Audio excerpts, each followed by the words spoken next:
Bueno, muchas gracias Lola, muchas gracias por la presentación. Les quiero desear primero que tengan un buen día, buenas tardes, depende de dónde me estén escuchando. Yo soy Ezequiel Bocio, como me presentó Lola, estoy en Buenos Aires, Argentina, y quiero agradecerle a él nuevamente por confiar en mí y estar dándome esta oportunidad de participar este rato junto con ustedes, así que espero que sea de vuestro interés. Si les parece, vamos a iniciar. Así que voy a comenzar con la presentación y como bien dijo Lola, dejaremos unos minutos al final para hacer preguntas. Bueno, el día de hoy vamos a conversar sobre cuáles son los riesgos inherentes a la propia actividad aseguradora y vamos a dar algunos planes o algunas pistas de gestión, de mitigación de ellos. La idea, bueno, para empezar a hablar, cuando me refiero a riesgos inherentes, me refiero a los propios riesgos que tiene la actividad aseguradora, porque si algunos de ustedes están ya atravesando o cursando máster o viendo la gestión de riesgos, sabrán que existen otras definiciones de riesgos, como riesgo residual o riesgo futuro, pero bueno, nos vamos a quedar con el primer estadio de los riesgos, que es el inherente, ¿sí? Así que la idea es contarles un poquito el objetivo de la charla y lo que vamos a hacer es, vamos a ver a grandes rasgos varios tipos de riesgos que sean transversales, es decir, que atraviesen a toda organización aseguradora, institución aseguradora, no importa el tamaño ni el país en donde esté ubicada, y como dije anteriormente, algunos planes de mitigación de ellos. Bueno, para comenzar, yo estoy certificado en ISO 31000 y me apoyo mucho en ella, porque ISO 31000, para los que no lo saben, es una norma internacional de gestión de riesgo donde nos brinda unas directrices para poder hacer una correcta gestión de riesgo. Entonces, cuando nosotros vemos esta norma, siempre se comienza estableciendo un marco de trabajo o una guía de referencia para después poder pasar al proceso propiamente dicho. Y cuando hablo de proceso, el primer estadio o uno de los primeros estadios del proceso es establecer el contexto. El contexto donde se encuentra ubicada la empresa a la cual estamos estudiando. Y por un lado, nos vamos a encontrar, los voy a mostrar una especie de mapa en donde vamos a mostrar distintas situaciones partiendo de una situación ideal. En el caso lo vamos a dividir en 4 cuadrantes. El primero sería la estrategia ideal que tiene la empresa y la que se plantea, pero van a contar con componentes o factores de riesgo, como lo llamamos técnicamente, que pueden modificar esa estrategia ideal, como ser el nivel de gobernanza, la reputación, la toma de decisiones. Por otro lado, vamos a tener la línea operativa, la que hace a la propia actividad de la empresa y de la organización. Entonces, nos vamos a ir encontrando en el correr del tiempo que distintas situaciones de la propia actividad, que le llamamos riesgos operativos, van a ir afectando a esa operación ideal que teníamos prevista. Temas de fraude, fuga de información, fallos en los sistemas de TI, etcétera, etcétera. Luego vamos a ver temas económicos financieros, en donde vamos a plantearnos una rentabilidad ideal, pero eso puede ir cambiando con el tiempo, con las variables que menciono como ejemplo. No son las únicas y simplemente está para ir mencionándolas. Tenemos el ejemplo de, bueno, temas de las variaciones de salarios, las posibilidades de conseguir financiación, el nivel de mis ventas, las cobranzas y la liquidez. Y por último, tenemos para incorporar temas legales, una legalidad ideal que me planteo como empresa. Después, el correr del tiempo y de la propia actividad me va a ir exponiendo a distintas situaciones, ya sea de nivel de cumplimiento, temas de cuidado del resguardo de la marca. La aseguradora va a ir recibiendo demandas y juicios y todo eso va a haber que instrumentar distintas medidas para poder seguir enfocados en el objetivo o los objetivos que se propone la empresa. Ahora bien, este gráfico vamos a hacer una división. Por un lado, les quiero aclarar que yo tomo a tipo de factores blandos a los que sean de este lado, del margen izquierdo, o sea, estrategia y legalidad, ¿sí? Y por el otro lado voy a hablar de factores duros, como los operativos y los económicos y financieros. A su vez, voy a tener factores de origen interno, que son los que están dentro de los círculos, y después externos, en los cuales el contexto en el cual está emplazado la propia empresa también van a afectarme. Pero me voy a centrar en algo que entiendo que es sumamente importante, que es el capital humano, porque hasta ahora lo había dejado fuera. Y el capital humano está ubicado en el centro y va a tener también factores blandos y factores duros. Empiezo por los duros: accidentes, va a sufrir enfermedades, mal desempeño, temas de capacitaciones y la salida del personal de forma imprevista. Pero por otro lado, tengo todo lo que tiene que ver con las habilidades blandas respecto a cómo los motivo, cómo los selecciono, cómo aplico premios y castigos, cómo se producen las desvinculaciones, que eso después, en un poquito más adelante de la charla, lo vamos a ir viendo. Pero también, como mencioné antes, tenemos factores externos, y los factores externos van de la mano de que en el caso de estratégicos yo puedo tener una estrategia ideal, pero van a aparecer competencias, va a haber una tendencia de mercado que va a marcar el rumbo hacia dónde va, incluso productos o servicios sustitutos. Pasa algo parecido con la actividad, con los riesgos operativos, en donde yo tengo interacción con proveedores, con contratistas, obtengo servicios que vienen desde entidades públicas, luz, agua, gas, comunicaciones, públicas y privadas, pero es decir, son entes externos. Y después también estoy permeable a recibir actos de vandalismo que van a terminar generando daños. Por el lado de la rentabilidad, o sea, por tema de riesgos financieros, voy a tener tema de impuestos, el acceso al crédito, la modificación de los precios de los proveedores, variaciones de tipos de cambio, también me van a influir. Y respecto al capítulo de legalidad, voy a tener todo lo que venga con el tema normativo, las leyes que establecen los legisladores, los cambios normativos y, en definitiva, también los cambios que los políticos determinen. En alguna medida también tengo la posibilidad de que me afecten. Con lo cual, acá lo que les muestro es un mapa completo con una mirada particular de cuáles son todos aquellos factores, tanto internos como externos, que pueden afectar a la aseguradora, en este caso, que es a quien le estamos haciendo la gestión del riesgo. Vamos a hacer algo. Ahora les voy a proponer ver otro esquema con un formato distinto, en donde lo que vamos a ver son las tres capas. Vamos a ver los factores externos, creamos uno que se llaman intermedios, y después los internos. ¿A qué me refiero? Externos van a estar los tecnológicos, financieros, regulatorio, político y sociocultural. En los intermedios lo llamamos de esta forma, ¿por qué? Porque tenemos mayor poder de influencia o de gestión sobre nuestros propios asegurados, que son los clientes, sobre los competidores y sobre los proveedores. En mayor medida sobre los asegurados, pero después tengo una situación intermedia en estos otros dos. Y por último, vamos a estudiar los factores internos, en donde van a estar compuestos por los accionistas, el directorio, la cultura empresaria y los propios empleados. Todos ellos, ahora vamos a ver algunos ejemplos concretos de riesgos específicos y conversar también sobre algunos planes de mitigación de ellos, ¿sí? Bueno, se me trabó la presentación. Puede pasar. Ahí va.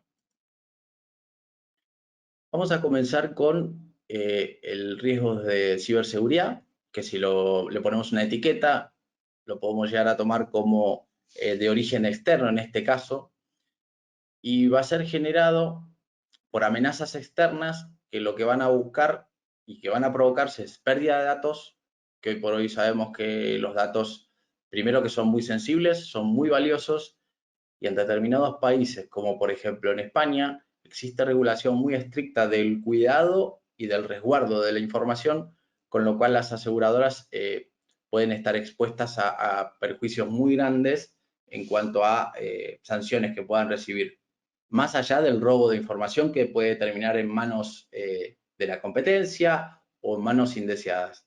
Y por otro lado, tenemos los daños a la reputación. Los daños a la reputación provocados por esa fuga de información y que se haga pública, y que se haga pública una vulnerabilidad.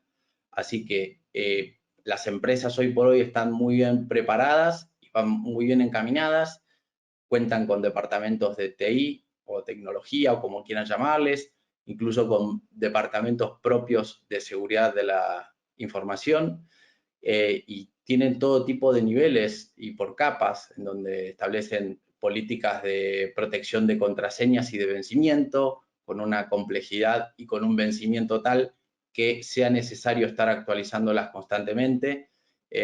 A su vez, un tema de permisos de utilización de las aplicaciones. Por otro lado, tenemos el tema de la securitización de los dispositivos móviles, ya sea de teléfonos celulares o móviles o portátiles o computadoras, ordenadores de portátiles, que son entregadas y suministradas a los empleados y que sabemos bien en la situación que nos atravesó la pandemia, la cantidad de riesgos en este aspecto que se incorporaron con el tema del teletrabajo forzoso, porque no se estaba preparado en muchísimos casos para esas circunstancias, con lo cual es muy importante que las gestiones que se puedan hacer por capas en este nivel van a ser determinantes, pero después me dejo un dato de color que para mí es muy importante y quiero que lo tengan muy en cuenta y que lo evalúen, que es el humano. Así que eso lo vamos a dejar para después, pero por lo menos quiero contar esto hasta aquí. Tengan en cuenta que cuando hablamos de gestión de riesgos, en los últimos años se han establecido muy fuerte lo que se llaman KRIs. Los KRIs son indicadores de claves de riesgo que me van a dar información anticipando el desarrollo o el desencadenamiento de un acontecimiento negativo.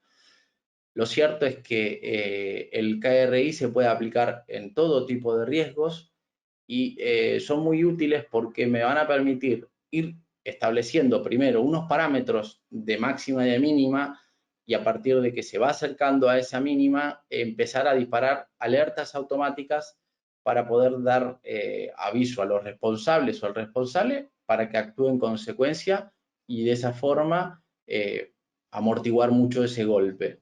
Pero bueno, la idea de mencionarlo porque me parece una buena práctica muy usada ya hace un tiempo y que no en muchas organizaciones se utiliza.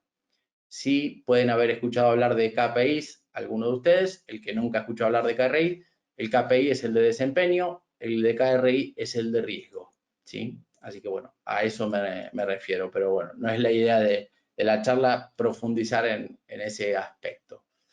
Ahora, vamos a ver el otro capítulo.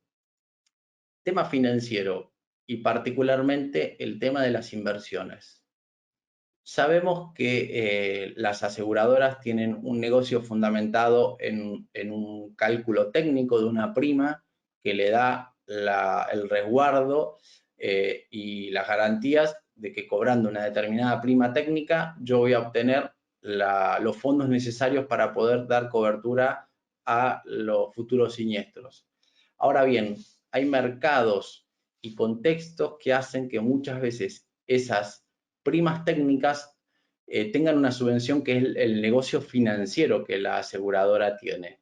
Es decir, con el manejo temporal del dinero que realiza de esas primas cobradas, tiene la posibilidad de, tomando unas restricciones que les imponen los supervisores locales, hacer una gestión financiera de ese dinero, pero bueno, lo que contaba antes del KRI, o sea, es vital el seguimiento y la súper especialización de la gente que se dedica a esa cuestión por la complejidad que tiene y porque en algunos casos se torna más importante el ingreso financiero que obtiene el asegurador que por el propio cobro de la prima técnica. Con lo cual va a ser muy importante tener muy bien desarrollado planes de mitigación y de gestión y de control y de anticipación de este tipo de riesgos. Continuando,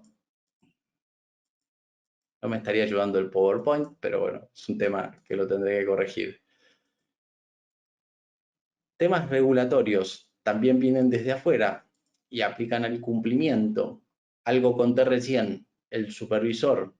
El supervisor puede ser local o regional. En el caso de España, cuentan con un supervisor además europeo, además del español. Pero bueno, por un lado, voy a tener que rendir cuentas y ser supervisado por el ente de contralor en todo momento y a su vez voy a tener que estar actualizado y siguiendo las leyes que vayan a ir comenzando a entrar en vigencia. Lo cierto que hay países, como decía recién, en Europa existe lo que se llama Solvencia II, que este es un sistema de protección de los valores de solvencia que sean necesarios para las aseguradoras, con lo cual lo hace mucho más transparente y profesional y más de avanzada. En Latinoamérica todavía corremos unos cuantos años atrás, pero ya hay países como México, Chile, Perú, Colombia, que se han ido incorporando poco a poco a asemejarse a este régimen. Pero bueno, la idea es transmitirles que todavía no tenemos una reglamentación en muchos de nuestros países que nos obliga a hacer gestión de riesgo en las aseguradoras, pero créanme que es una muy buena práctica y es una muy buena herramienta de vanguardia que cualquier tipo de aseguradora puede implementar en todo tipo de riesgos y que en definitiva lo que va a hacer es maximizar las oportunidades que tiene de utilizar el capital que dispone y hacerlo rendir al máximo. Y además brindarle las mayores garantías y coberturas a quienes participan del negocio, ¿sí? Así que bueno, esto respecto al cumplimiento y después continuamos con, bueno, me fui demasiado.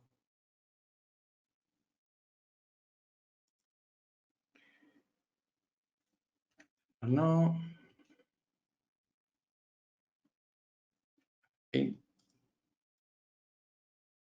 este ya estaba.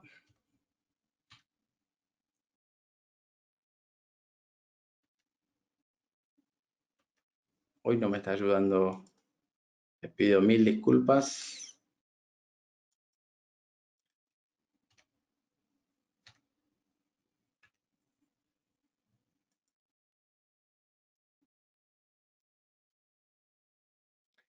Bueno, lo logré. Factores intermedios. Los asegurados, los clientes de las aseguradoras y vamos a tener un riesgo de crédito, el riesgo de cobranza, para el cual también voy a tener disponible muchas gestiones vinculadas principalmente también a la tecnología, a la disponibilidad que hoy tenemos de tecnología, que nos van a permitir anticipar mucho esa información y esa gestión, o sea, más preventiva que reactiva. ¿Por qué? Porque con KRIs adecuados podría yo determinar un seguimiento estricto de póliza por póliza de retraso del pago y alertas tempranas ante un establecimiento de una cierta cantidad de días. Que eso me va a permitir aplicar gestiones semi personalizadas, que hoy por hoy la tecnología sí me permite, que es envío correos electrónicos automáticos con preguntas, con recordatorios, etcétera, etcétera, que va a amortiguar, vuelvo a usar el término, este tipo de impacto que podría llegar a ser importante si se acumula una cierta cantidad de cartera de créditos por cobrar. Vamos a intentar pasarla. También de factores intermedios tenemos el fraude, y el fraude va a poder venir por el lado de los propios clientes, los asegurados, y por el lado de proveedores. Después vamos a ver más adelante que hay otro tipo de fraude que es interno, pero que lo catalogo como intermedio, en el cual también hay posibilidades de gestionar, de apalancarnos en la tecnología. Ya hoy por hoy se está usando la información disponible de datos históricos, que lo que nos permiten es con grandes volúmenes de datos predecir el comportamiento teniendo en cuenta ciertos patrones que van a ser muy importantes porque puedo combinar una sumatoria de muchísimos datos, de miles de datos, que mientras más grande sea ese universo y mejor sea la calidad de la información, más fiable, mejores aproximaciones de comportamientos predictivos puedo obtener. Con lo cual, el data science, que es un término que se está usando mucho, tiene mucha aplicación en esto. Pasa lo mismo con los proveedores, pero en los proveedores se agregan algunos adicionales. Voy a poner un ejemplo en el rubro de seguros de los más populares, que es el seguro automotor, en donde tienen que hacer peritajes y tienen que determinar valoraciones de daños, etcétera. Entonces, la tecnología nos puede ayudar en cuanto esté bien aplicada, porque he escuchado de casos en donde hay tecnología aplicada en estas situaciones que resulta que los precios que manejan esas aplicaciones que determinan una indemnización correcta están desfasados de la realidad. Entonces, muy importante es, si se va a ir por el lado de la tecnología, que esa tecnología esté compartida por todas las partes interesadas, y si los proveedores, los talleres de reparaciones son una parte muy importante en este componente, al mismo caso los que comercializan repuestos, que una gran componente del costo de la indemnización viene de los repuestos y otro de mano de obra. Entonces, existen hoy por hoy tecnologías disponibles que nos permiten hacer muy transparente, muy eficiente, hasta incluso tiene la posibilidad de hacer compulsa de precios automática para la compra de los repuestos de determinado siniestro, y con una trazabilidad y con una transparencia tal que achica muchísimo el margen de fraude. Así que animo a que, si no conocen del tema, investiguen, porque hay mucho sobre ello. Sigo con el desafío de pasar los PowerPoints. Bueno, y ahora finalmente vamos a llegar al de los factores internos. En los factores internos nos vamos a quedar principalmente con los empleados, ¿sí? Los empleados van a tener una exposición, y todos los empleados tienen exposiciones a riesgos psicosociales que determinan también el nivel de capacidades que ellos tienen, y que, como venía contando anteriormente, siempre está, aunque sea poca, pero está la posibilidad de propiciar el fraude. Para lo cual, yo quiero hacer principal hincapié en la primera de las tres palabras que ven ahí, que es riesgos psicosociales. Es un término que muchos de ustedes pueden haber escuchado a partir de la pandemia del COVID-19. Lo cierto es que existe hace muchísimos años, y para el que nunca escuchó hablar de ellos, el riesgo psicosocial son todos aquellos riesgos que la persona, el empleado, se ve afectado por decisiones u omisiones de la organización a la cual trabaja. Esto está demostrado científicamente, que la exposición sostenida en el tiempo de factores de riesgo psicosociales terminan generando enfermedades que afectan directamente a la salud, pero que indirectamente afectan a la empresa, al desempeño del trabajador, a los accidentes que se generen con mayor frecuencia, se enferman más, da posibilidades a la no retención del talento, porque hoy por hoy se está hablando mucho del cuidado de los ambientes, del clima laboral. El clima laboral está dentro de los riesgos psicosociales. El riesgo psicosocial es más amplio, es más profundo, y ¿qué es lo que se busca? Cuando se hace gestión de riesgos psicosociales, se busca primero ver y evaluar en distintas líneas de factores de riesgo qué percepción tienen los trabajadores de la empresa. Les voy a poner un ejemplo. cómo es el puesto de trabajo, cuál es el ritmo de trabajo, la autonomía que dispone o no, qué tan monótona es la actividad que desarrolla. Después van a haber factores que tienen que ver con el propio individuo, qué tan motivado está, qué capacidades tiene, qué actitud tiene ante el trabajo, ante las dificultades, ante el problema, qué capacitaciones tiene. Después tenemos por otro lado en las que interviene la organización del trabajo propiamente dicho. Tengamos en cuenta de que siempre se puede comunicar y se puede hacerlo de distintas formas. Hay que ver cómo se hace y qué tan efectiva es, cómo se desarrollan la definición de tareas, de puestos de trabajo, si se le da participación o no al trabajador. Eso también es muy importante y es una percepción que el propio trabajador tiene sobre eso, cómo se establecen los horarios, los días. Desde la pandemia se establecieron teletrabajo forzoso para todo el mundo. Eso en algunos casos se volvió a revertir al punto tal de que se volvió el 100% al trabajo en oficina. Lo cierto es que hay empresas que decidieron quedarse en un camino intermedio y que le está dando muy buen resultado, en donde establecen días flexibles o hacen de los 5 días de trabajo, 3 días en oficina y 2 virtuales en teletrabajo.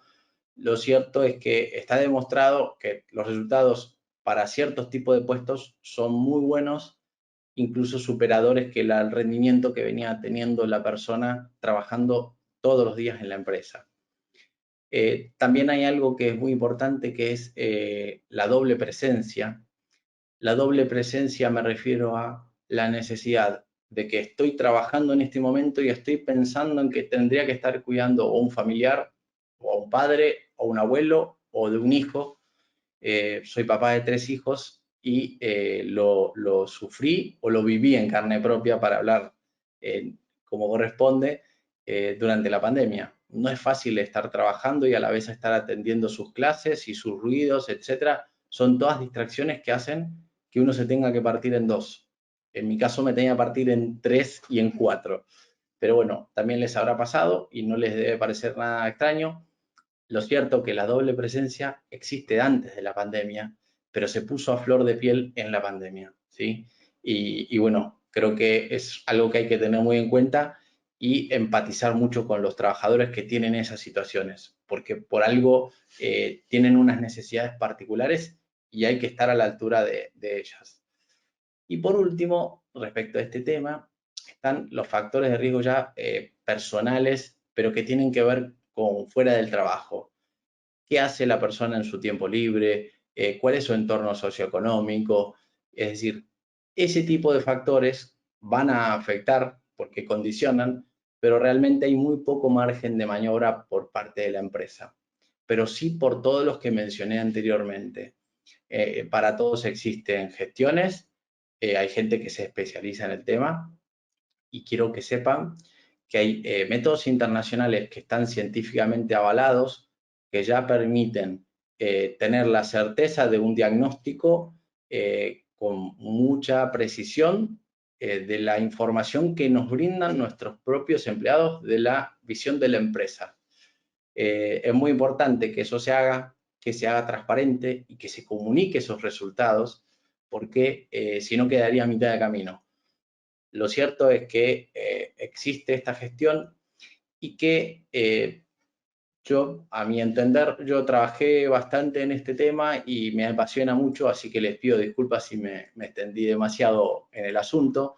Tal vez buscaban otro tipo de información, pero en consideración con que el capital más importante que tiene cualquier entidad o empresa es el capital humano. Y si el capital humano no está motivado, no está comprometido, no tiene las herramientas necesarias ni los conocimientos necesarios, evidentemente su rendimiento no va a ser el mismo y a su vez tengan en cuenta de que eso hoy por hoy se está valorando mucho en cuanto al clima laboral, al ambiente, a la toxicidad del ambiente, la relación con mi jefe, la relación con mis compañeros, qué tan buena es, entra en la balanza cuando uno tiene que tomar la decisión si continuar en este trabajo o no, o de tomar un nuevo trabajo. Con lo cual, como política de retención de talentos, realmente es muy importante la gestión y el avance sobre el tema de riesgos psicosociales, porque va a afectar a todo el resto. La verdad es esa. Entonces, la idea que tengo es decirles que realmente este es el mapa desde donde puedo yo tener interacción con riesgos, y que ya lo vimos antes, que es desde todos estos lugares, pero les propongo hacer principal hincapié en el área blanda del capital humano, en el cual sin ellos comprometidos, las gestiones, los procedimientos, los sistemas, no van a tener la misma efectividad. Así que realmente estoy convencido de ello, y que para poder iniciar un camino de transformación, de cambio, hay que empezar primero por las personas que estén sólidas, que estén comprometidas y que estén en la causa, para después sí aplicar las tecnologías, los procedimientos, y con todo ello lograr una eficiente gestión de riesgo a todos los niveles o al nivel que se lo propongan. Así que bueno, esto es un poco la idea que me gustaría transmitirles, el mensaje que me gustaría dejarles, y si les parece, dejamos abierto el chat, que yo no le estaba prestando atención, para poder recibir preguntas, y en el caso de que escapen las posibilidades de contestarla y les parece, me pueden contactar por LinkedIn y podemos verlo en otro momento, pero la idea es poder tomarnos un rato como para ver esas preguntas. Así que bueno, gracias. Y vamos a ver si podemos poner la última filmina. Bueno,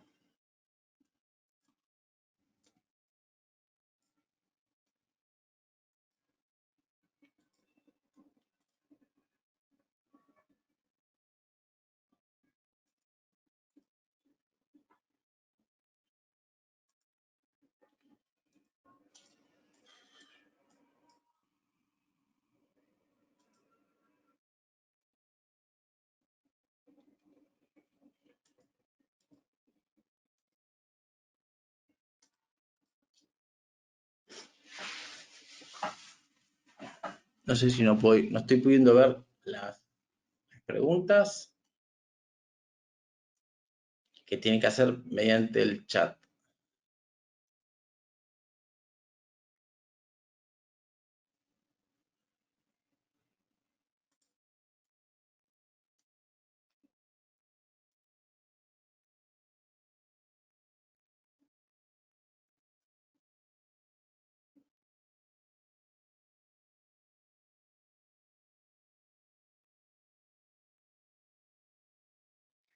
A ver, voy a ir contestando. Sonia. La leo porque ustedes no la ven. Los factores, podemos entender entonces que son los KRIs que están relacionados con la organización. A ver, voy a intentar referirme de nuevo a los KRIs, Sonia. Los factores de riesgo son todas aquellas situaciones que por sí solas o en relación con otras me pueden llegar a ocasionar un riesgo. Los KRI son indicadores que me permiten anticiparme a la llegada de la materialización de un riesgo. Voy a poner un ejemplo, puse algunos ejemplos con respecto a temas de aseguradora, pero voy a poner un ejemplo, a ver, tal vez más común. Si yo en una fábrica hago termografías sobre el tablero eléctrico y sobre el tendido eléctrico, y voy midiendo la temperatura y lo voy registrando en una planilla, y yo ya predetermino que a determinada temperatura ya eso dispara un alerta de mantenimiento y de revisión del tablero, yo lo que estoy haciendo ahí es evitando un daño mayor, que es que no se controle que la temperatura del sobrecalentamiento del tendido eléctrico o del tablero aumente y termine desencadenando en un incendio. A eso me refiero con KRIs. No sé si contesté tu pregunta, pero o entendí tu pregunta, pero quise despejarla de esa forma. Más preguntas.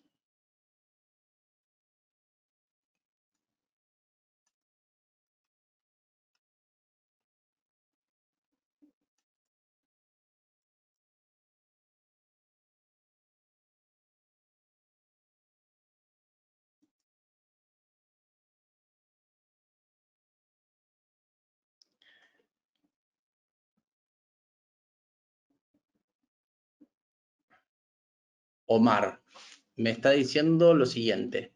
Si bien es cierto que el capital humano es lo más importante en la empresa, ¿qué genera mayor riesgo en la empresa? ¿El trabajador antiguo o el nuevo?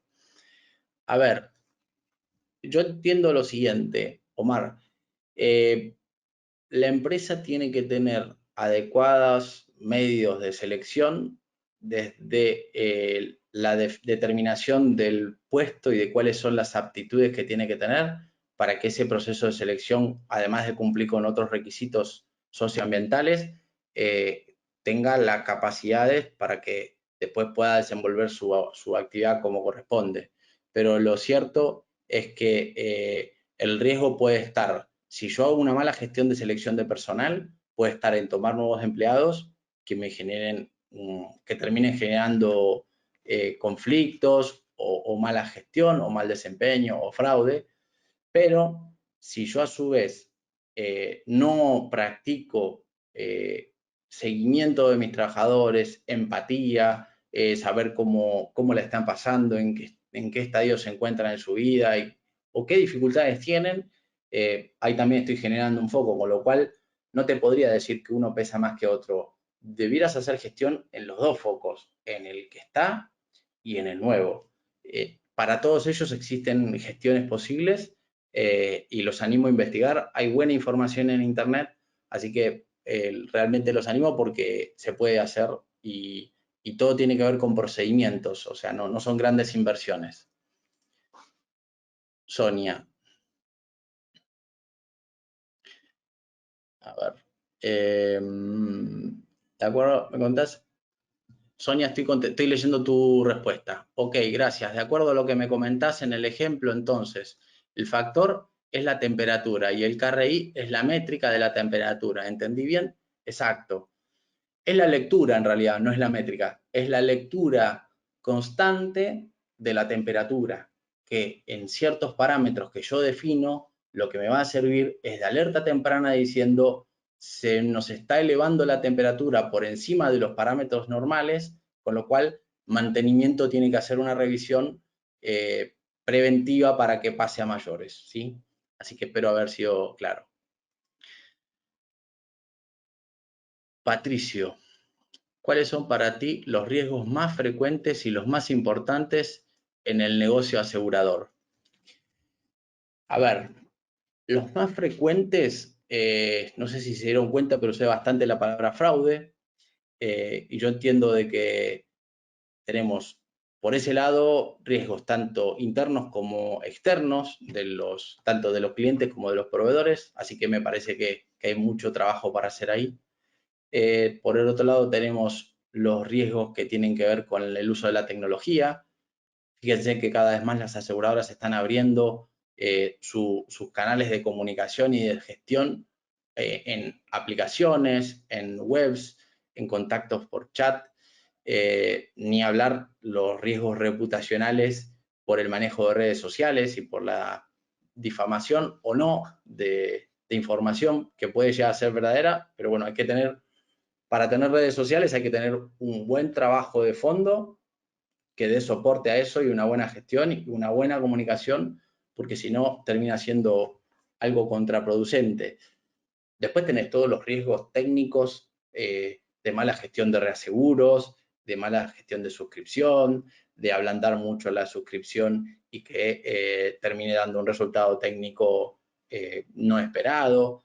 Es decir, eh, creo que es una cantidad interesante de riesgos propios de la aseguradora, pero bueno, quise hacer tal vez una mirada un poco más alejada de la propia actividad aseguradora, que son ese tipo de riesgos que te acabo de mencionar ahora, ¿sí? Gerardo. Bueno, me alegro, Gerardo, que nunca hayas escuchado y que hayas sido el primero en que te lo haya comentado, pero realmente es una gestión bastante accesible, en el cual requiere de tiempo, por supuesto, pero se puede externalizar con equipos y que se pueden hacer en conjunto, pero para lo cual la alta dirección, como toda gestión de riesgo, tiene que estar de acuerdo y apoyar y dar el mandato y comprometerse a actuar en consecuencias, pero realmente los animo. Bueno, de nada, Sonia, Omar. A ver, más preguntas. Espero que no se me hayan pasado antes. México tiene solvencia 2, sí, y hasta donde sé es más exigente que solvencia 2, así que me parece que nos podrían explicar mucho desde México. Al respecto, yo estoy en Argentina y no existe, todavía estamos con cosas parecidas a solvencia 1 para que se den una idea.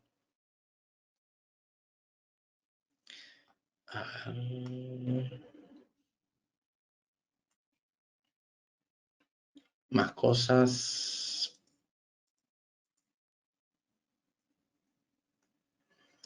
Bueno, mientras me terminan de escribir, les pido disculpas por la presentación y por lo cortado que estuvo. No sé qué es lo que pasó, pero falló. Así que espero que no haya frenado la idea de la charla. No sé si hay más preguntas, a ver si llegan más preguntas. Claudio.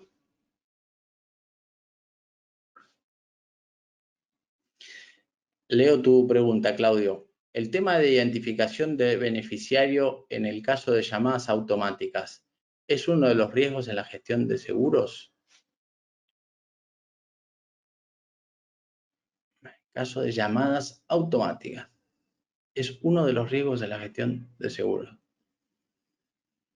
A ver si me lo podés reformular, Claudio, te lo voy a agradecer. Así te puedo dar mi opinión, porque no me termino de enterar. En el caso de llamadas automáticas, de nada, Facundo, ¿cómo lo mitigamos? ¿Vos te referís a llamadas telefónicas que se hacen solicitando el beneficiario, por ejemplo, de una póliza de vida? ¿A eso te referís? Ok. Bueno, mi respuesta iría por el lado de la tecnología. Hoy por hoy, muchas aseguradoras están yendo por la opción de tener aplicaciones en donde hacen contacto directo o con el broker o con el asegurado final, y que esas aplicaciones pueden tener factores de doble protección, que es lo que se llama a un usuario una contraseña y un autenticador adicional que puede darnos un código PIN que dura un minuto para salvaguardar de que estamos hablando con la persona que estábamos hablando. Después no se me ocurre otra respuesta en esa línea. Y otro caso es cuando ocurre el riesgo.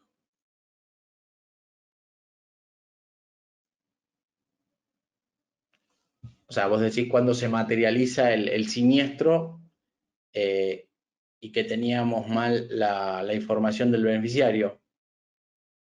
No sé si contesté a tu pregunta con el tema de la aplicación de tecnología. Eso me dirás.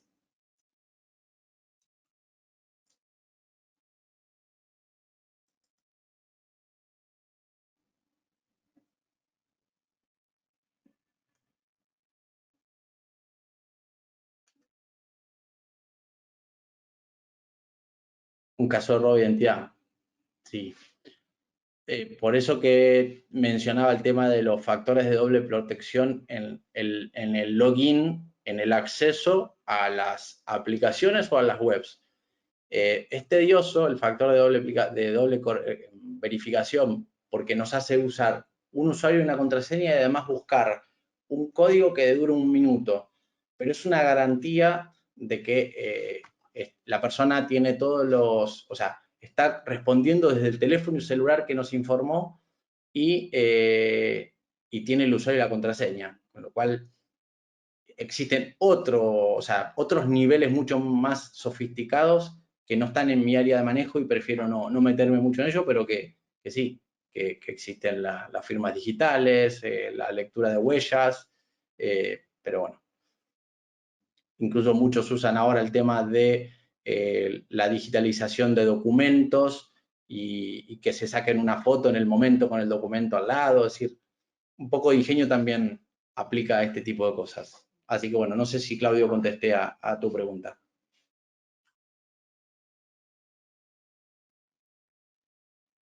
Bueno, me alegro, perdón que no te había entendido de un comienzo. Bueno, gracias a vos por participar. Así que bueno, no sé si quedan alguna otra comentario o algo que quieran compartirnos. Estamos en un ambiente muy relajado y yo por lo menos lo estoy disfrutando mucho. Así que si alguno quiere comentar algo, tenemos unos 13 minutos y si no tienen nada que comentar, bueno, ya vamos cerrando la charla. Yo no tengo problema.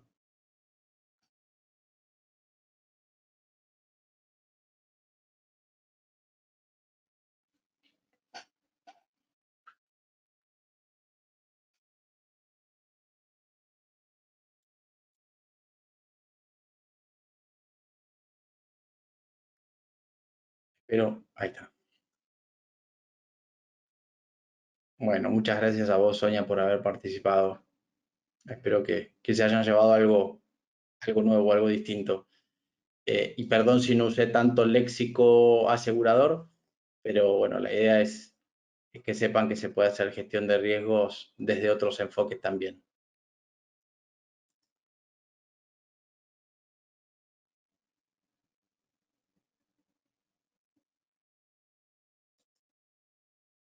Bueno, espero un minutito más. Muchas gracias, Edwin. Un gusto desde Costa Rica.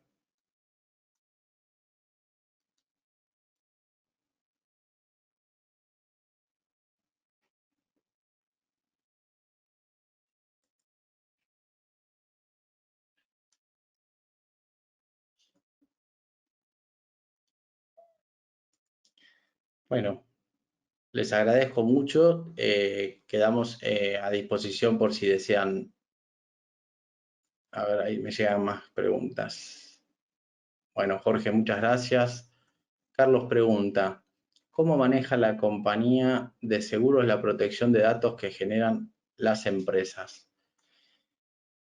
No sé de dónde me estás hablando, Carlos, pero tenemos el ejemplo español que tiene una ley de protección de datos muy exhaustiva, en donde, bueno, cada uno cuando brinda sus datos tiene que dar el ok y el consentimiento del manejo de esos datos, pero después la aseguradora va a tener que tomar una serie de recaudos desde salvaguardar esa base de datos, que tenga pocos accesos o los accesos justos a esa información, y, bueno, las mayores medidas de seguridad por el tema del ciberriesgo, porque, vuelvo a repetir, cada vez se van a escuchar más ataques cibernéticos en búsqueda de datos con fines no solo digamos, de daño a la reputación, sino de hacernos de esos datos para después venderlos al mercado al mejor postor. Y siempre, lamentablemente, hay alguien que está dispuesto o nos encontramos con gente que está dispuesta a entrar en ese juego, ¿no? Así que bueno, espero haber contestado, Carlos, tu pregunta.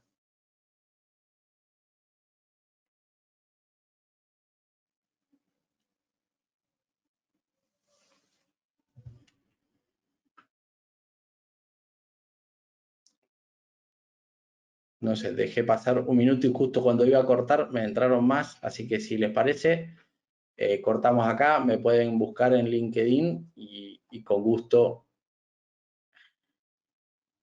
Ahí está, Salvador me hace un comentario.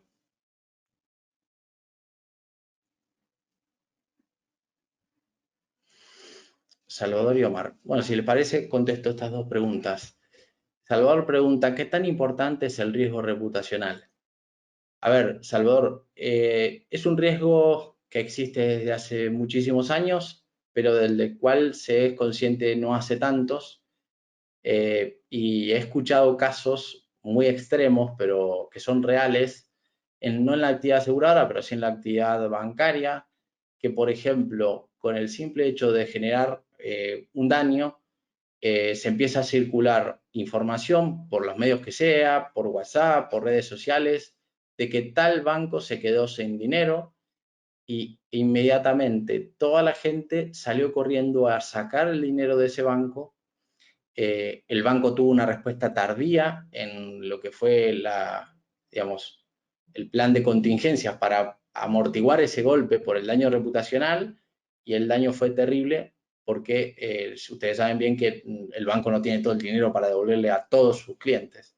Bueno, en seguros podría pasar algo parecido, con coberturas, con insolvencia, con lo cual yo considero que debe estar en el top 10 de los riesgos de cualquier tipo de empresa, pero si le agregamos al seguro, que es una promesa y que es un intangible, para mí se pone mucho más interesante, con lo cual en el radar el riesgo reputacional tiene que estar, y después va a haber la cantidad de planes de acciones que se van a disponer y de controles para poder hacer adecuado gestión. Soy consciente de que hay seguros que ya incluyen algún tipo de indemnización por daño reputacional en el tema de ciberriesgo, pero en otro tipo no los conozco, así que lo veo más bien por un tema de gestión y por una gestión eficiente y rápida que por compartir el riesgo con otra entidad, como en este caso un seguro. Así que espero haber contestado, Salvador. Y después, Omar, en el área comercial, ¿existe mayor riesgo en una evaluación presencial o en una evaluación telefónica? ¿O cómo se mitiga ese riesgo? A ver, el riesgo de hacer una evaluación telefónica es mucho más elevado. Si te referís a una inspección de riesgo, para mí es muchísimo más riesgosa en cuanto a que no puedo constatar la información que me están brindando. Si bien en el seguro el principio de buena fe tiene que estar siempre, sabemos que no está en el 100% de los casos. Con lo cual, yo sé que si estamos hablando de las evaluaciones de riesgo, durante la pandemia hubo muchos problemas con ese tema. Lo cierto es que hoy por hoy existen tecnologías como la realidad virtual, que nos permiten tener un panorama mucho más real y más cercano sin estar presencialmente en el lugar.